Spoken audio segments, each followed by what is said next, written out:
Hello दोस्तों। इस video में हम जानेंगे कि आज के जो डेली प्रॉब्लम थी लीड कोड की 2825 make string subsequence using cyclic increments. ठीक है।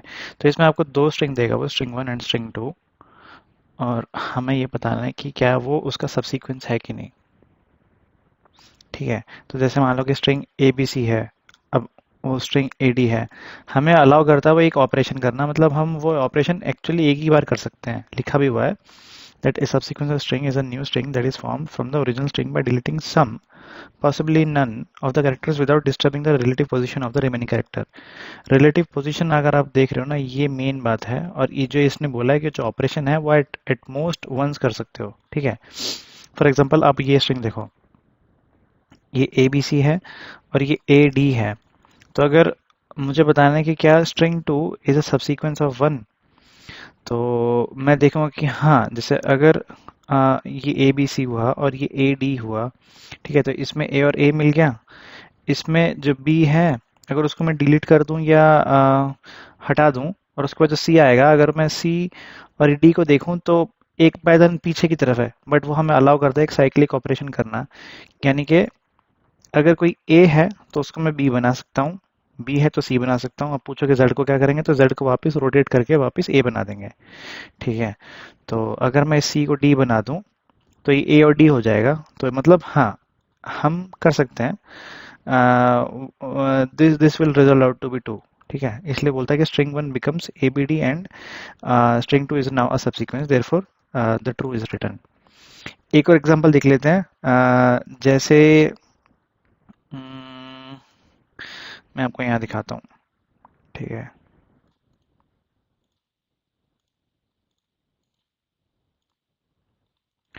अच्छा, अगर ऐसे होता तो बेसिकली अगर कोई ऑपरेशन नहीं हो, ठीक है, हम नॉर्मल पहले सबसीक्वेंस की डेफिनेशन देख लेते हैं। तो अगर हम नॉर्मल सबसीक्वेंस के बारे में बात कर रहे होते तो ये जो ए बी सी है, और अगर ये जैसे ए और सी होता, तो इस केस में मैं ये बोल सकता था कि ठीक है, अगर मैं इस बी को डिलीट कर दूं तो ये सबसीक्वेंस बन जा रहे हैं ना। करेक्ट।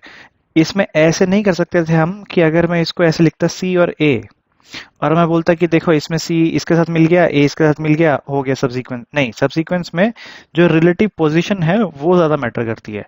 तो इसीलिए ये सॉल्यूशन नहीं है। और अगर ये हम ए बी सी बोले और हम बोलें कि ए सी, तो इसकी रिलेटिव पोजीशन मैच कर रही है। उसके बाद तो सी और सी है, इसकी रिलेटिव पोजीशन मैच कर रही है। तो हाँ, ये इसका एक सब सीक्वेंस है, सीक्वेंस है बट इसका सब सीक्वेंस है। ठीक है ना। अब यहाँ पे वो सिंपल ये भी नहीं पूछ रहा है, इसलिए प्रॉब्लम थोड़ी सी मीडियम है, इजी भी नहीं है, मीडियम है।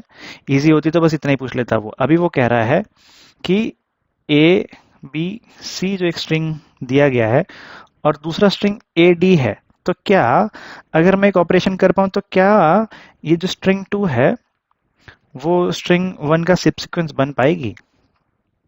तो अगर हम देखें कि हर एक कैरेक्टर पे अलाउड है ऑपरेशन, या तो मैं इसी को एज इट इज यूज कर लूं, या मैं इसको बी बना सकता हूं। सिमिलरली इस बी को या तो मैं बी रखे रखूं, या मैं इसको सी बना सकता हूं।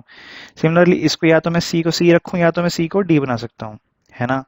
तो अगर मैं देखूं कि हर किसी की दो पॉसिबिलिटी निकल रही है, तो अगर मैं चेक करना चालू करूं कि ये ए और ये ए, हाँ, पोजीशन मैच कर रही है। ठीक है। तो अगर हम इसको टू पॉइंटर सॉल्यूशन से सोचें तो हम इसको बोल सकते हैं हाँ ठीक है, we are done, let's move to next position. So इस केस में हम यहाँ पहुंच जाएंगे, और फिर हम देखेंगे कि अब बी और डी कुछ कर सकता हूँ मैं। जैसे बी अगर यूज करूँ तो नहीं, B is not equal to D. ठीक है, केस खत्म। फिर उसके बाद सी, क्या सी है इक्वल, तो नहीं, C is not equal to D. ठीक है, ये भी केस खत्म। तो हम इस बी को लेकर कुछ नहीं कर सकते, तो हम बी को छोड़ देंगे, बी को पीछे की तरफ छोड़ देंगे, हम सी की तरफ जाएंगे। हम देखेंगे कि क्या सी सी को क्या मैं एज इट इज यूज कर सकता हूँ, तो सी भी नॉट इक्वल्स टू डी है। ये वाले केस को भी हम कुछ नहीं कर सकते, तो ये भी हम हटा देंगे।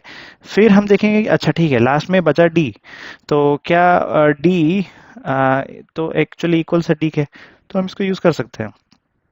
और हम अंत में आके देखेंगे कि अरे हमारे जो पॉइंटर है, जो हमारा मतलब इसको अगर हम आई मान लेंगे और इसको हम जे मान लेंगे, तो हम देखेंगे कि जे वाला पॉइंटर खत्म हो गया। जब हम बोलेंगे पूरा खत्म हो गया तो हम बोलेंगे yes, string two can be a subsequence of string one, है ना। तो हमें इसी तरह से हमें लॉजिक भी लिखना है, और यही एकदम फास्ट सॉल्यूशन माना जाएगा। मतलब ब्रूट फोर्स वाला तो मैं डायरेक्टली बता ही नहीं रहा हूँ, नहीं तो वीडियो काफी लंबी हो जाएगी। पर वो भी एक सॉल्यूशन है, हम डायरेक्ट एक अच्छे वाले सॉल्यूशन को पकड़ के चलते हैं। ठीक है, तो हम इसी को कोड करना चालू करेंगे। मैंने आपको इसका नेगेटिव केस ही बता दिया है। जैसे कि अगर ये होता ई ओ ए, है ना, जैसे अगर ये कुछ ऐसे होता कि ये ई ए ओ होता, ठीक है, और ये होता ओ एफ ए, ठीक है। तो इस केस में भी हम अगर हम देखते तो हम पाते हैं कि भाई जो ई है और ओ है, तो इसके केस बनेंगे ई, इसके केस बनेंगे ई और एफ। इसको हम ए यूज कर सकते हैं या तो हम बी यूज कर सकते हैं, ओ को तो ओ, A B C D A आई जी के लेमन ओ पी, ठीक है। तो जो ओ है वो हम यहाँ से फॉर्म कर सकते हैं। अगर हम इसको ऐसे मान के चले ना, तो हमारा सॉल्यूशन खराब हो जाएगा, बिकॉज इन सभी ओ एफ ए को किसी न किसी वर्ड से आप बना सकते हैं। जैसे ओ तो यही रहा, प्रेजेंट है एक्चुअली, ओ से ओ कट गया, ठीक है, मैं दूसरा पेन यूज करता हूँ। सो ओ से ओ आप यूज कर लोगे, फिर आप एफ देखोगे, हाँ एफ ई को भी आप एफ बना सकते हो इंक्रीमेंट करके, तो हाँ इसको आप यूज कर लोगे, फिर ए को आप यूज कर लोगे। बट ये सब सीक्वेंस नहीं है, ठीक है ना। तो ये रिलेटिव पोजीशन नहीं है, तो इसलिए this is not the answer. हमें हमें यही वाली टू पॉइंटर अप्रोच ही हमें यूज करनी होगी। सो अब इसको कोड करना हम लोग चालू करते हैं कि इसकी हम कोडिंग कैसे लिखेंगे। मैं लाइव कोडिंग फटफट करके बता दूं आपको, ठीक है। तो इसमें हम करेंगे कि can we make this subsequence, है ना। तो इसमें हम पहले क्या करेंगे, एक जे पॉइंटर ले लेंगे, बिकॉज ये ही हमारा दूसरा पॉइंटर है ना। और फिर हम देखेंगे कि भाई ठीक है, let's try to traverse our string one itself.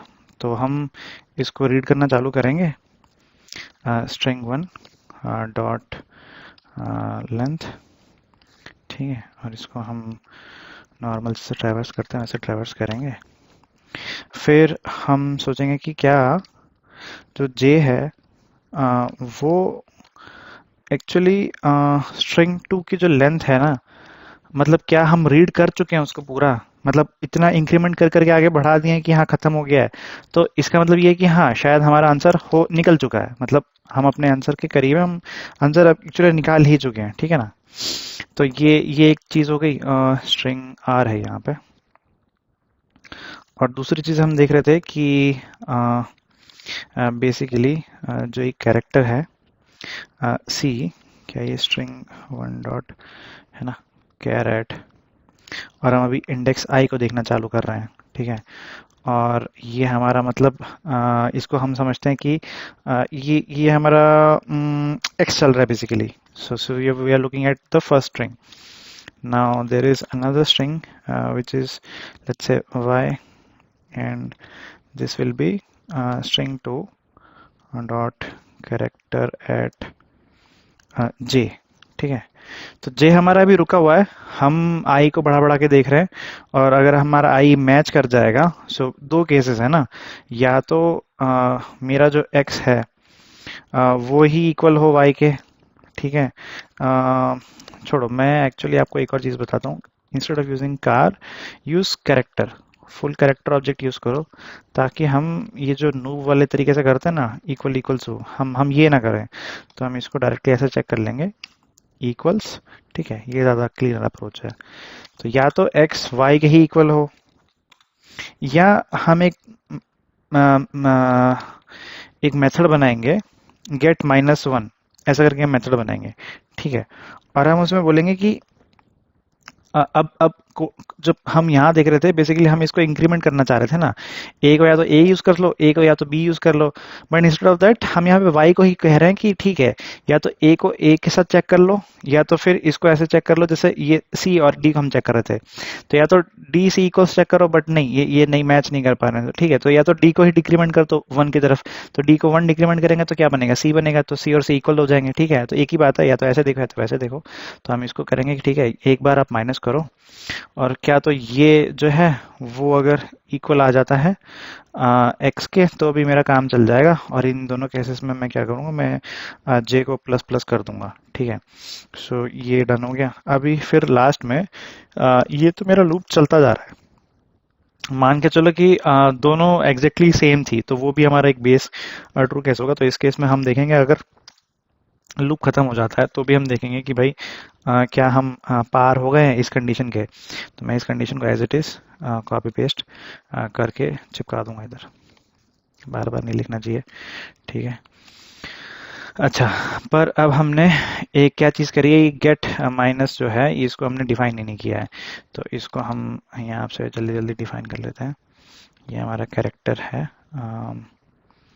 ठीक है, ये कैरेक्टर रिटर्न करेगा, और ये C-1 है, ये लेगा भी क्या, ये लेगा भी कैरेक्टर, ये कोई एक कैरेक्टर लेगा। ठीक है, और अभी हमें यहाँ पे साइकिल बनाना के भी चेक करनी है ना, कि तो अगर मेरा जो ये कैरेक्टर आया है, अगर ये ए के ही इक्वल है, तो फिर मैं जब माइनस करूंगा तो ये कुछ अलग वैल्यू चली जाएगी। तो मैं साइकिल बनाना चाहता हूँ, तो फिर मैं चाहता हूँ कि अगर ए हो तो फिर z रिटर्न कर दिया जाए, अदरवाइज या तो फिर मैं, अगर ऐसी बात है तो फिर मैं कैरेक्टर में सीधा प्लस माइनस कर सकता हूँ ना। तो इसमें फिर C-1 कर दूंगा मैं, और मैं उसको पहले ही यहाँ पे कास्ट भी कर दूंगा साथ में, जब जो भी रिजल्ट आएगा तो वो मेरा कैरेक्टर में निकल जाएगा। ठीक है, तो इसको एक बार रन करके देख लेते हैं। आजकल लीड कोड पे फॉर्मेट का बटन भी आने लग गया है, तो फॉर्मेट कर लिया, रन कर लिया। ठीक है, हमारे सारे केस रन हो गए हैं यहाँ पे। तो let me try to submit it. ठीक है, तो हमारा सबमिट भी हो गया। सो बेसिकली यही हमारी अप्रोच है, and this is a very cleaner approach, और ये हमारा सॉल्यूशन हमारा ओ ऑफ एन में आ जाएगा। इसकी कॉम्प्लेक्सिटी होगी ओ ऑफ एन, वाई, बिकॉज हमने एक ही बार रीड की है ये फुल एरे। अगर हम इसको मान के चलते हैं एम, स्ट्रिंग को अगर हम एम मान लें, ठीक है, और अगर हम इसको अगर m मान लेते हैं, ठीक है, और इसको अब मैं बोल देता हूँ n, जो इसकी लेंथ है, तो हमें ये तो पता है कि n लेस देन m ही है। ठीक है, तो मैक्सिमम वाली तो m ही होगी, तो इसकी हम कॉम्प्लेक्सिटी बोल सकते हैं o of m, where m is the size of your string 1। ठीक है, सो ये इसकी कॉम्प्लेक्सिटी रहेगी। Thank you guys, keep subscribing this channel. मैं हर दिन ये वाली वीडियो लाता रहूँगा डेली चैलेंज की, और इसका सॉल्यूशन मैं पोस्ट करता रहूँगा। ठीक है, बाय बाय।